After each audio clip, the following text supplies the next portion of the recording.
Ahoy there, this is Chief Bones and welcome to Ships in Brief.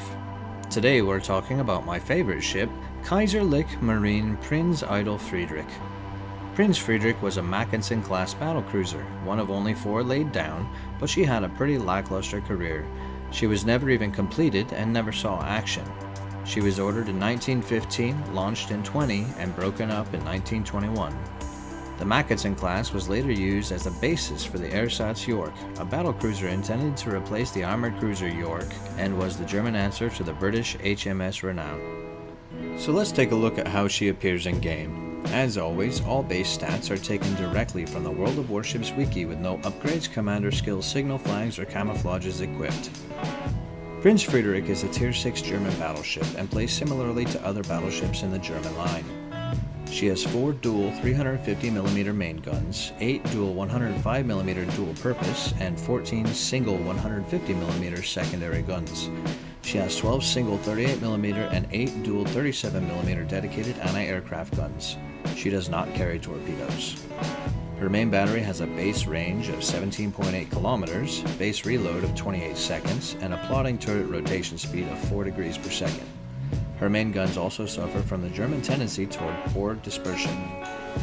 Her secondary batteries both have a base range of 5 kilometers with varying reload speeds. Her AA bubble is on the small side with an inner range of 2 kilometers and an outer range of 4.5 kilometers. Her maximum base speed is 28 knots, but her maneuverability is quite responsive for a battleship, having only an 800-meter turn radius and relatively swift rudder shift. Her base detectability range is just over 15 kilometers.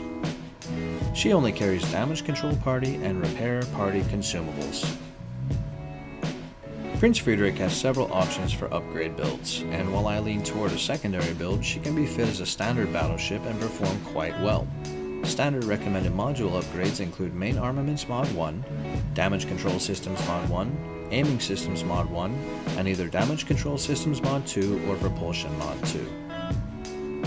Recommended commander skills for first 10 points are as follows: Priority Target, Expert Marksman, Superintendent, Concealment Expert.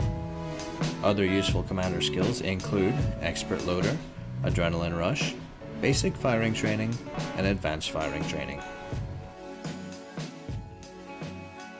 Now let's take a look at Prinz Friedrich in action. All these clips are from the same match, cut down so as to save time. There are a few things I'd like to point out about the ship which should be noted, but before we get to each example, I should say that I am using the Azur Lane Sirens camo and have my full secondary build Grosser Kurfürst Captain on this ship at the moment, along with secondary module upgrades where applicable. Pretty standard signal flags for a battleship: improved health regen, reduced flooding and fire recovery, increased secondary range, and increased AA damage. Maybe detonation signal too, I don't recall. So like any other battleship, Prinz Friedrich can take some damage from a solid broadside hit.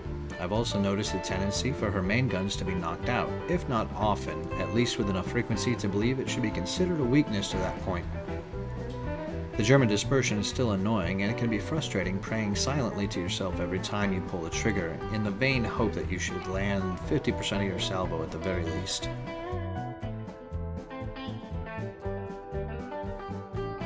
One of Prinz Friedrich's strong points is her very solid maneuvering. She can do quite well threading between airdrop torpedoes or angling against a distant ship, and feels much more spry than other battleships of similar tier like USS Texas. One serious drawback, however, is how easy it is to outturn your turrets, losing a great deal of firepower when in a moving firefight with a mid to short range opponent. With a full secondary build, or even without, her secondaries open up like machine guns. Because her 2 different sets of secondaries have differing reload speeds, after the first salvo they have a staggered firing, which keeps up the pressure on nearby targets. Unfortunately, because she is only a Tier 6 ship, manual fire control for secondary weapons on reduces shell dispersion only by 15%, so their accuracy isn't going to be quite as solid as they might be with higher tier German battleship. The rate of fire, however, still allows for a withering hail of fire, which can still cause fires, damage, and distraction, particularly for an already weakened destroyer or cruiser. Her anti-aircraft suite is pretty unassuming on paper, but in action it's very solid as a personal defense suite. While you can't really cover allies with your anti-air, whenever a CV is targeting Prinz Friedrich, she is sure to get her fair share of down planes. I personally had many matches where I, as Prinz Friedrich, scored the most AA kills in the match on both teams, beating out even carriers or AA cruisers. Whether this is due to being focused by the enemy carrier, or simply just being a total boss, is up for debate. But basically, if you're comfortable playing with, say, the Bayern, or the Gneisenau, or the Scharnhorst, you should find the Prinz Friedrich to be pretty comfortable, and not a difficult ship to learn or to play. Chatter across the World of Warships community, and among content creators, is that Prinz Friedrich ranges from not great to downright terrible. I absolutely disagree. I am a destroyer player primarily, and as a general rule dislike battleships. Prinz Friedrich is one of a very small handful of battleships that I actually like, and will be playing with some regularity. She has some drawbacks to be sure, but you have to remember that she's a battle cruiser, not a Yamato. I really love this ship, and I think you should too.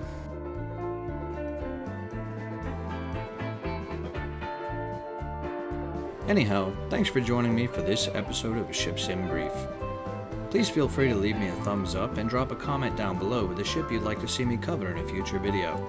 As always, you can also follow me on Twitter or catch me live on Twitch at twitch.tv/chiefbones. If you want to keep up with my videos as I release them, feel free to subscribe to the channel and click on the bell icon for notifications. Have a great day, and I'll see you next time.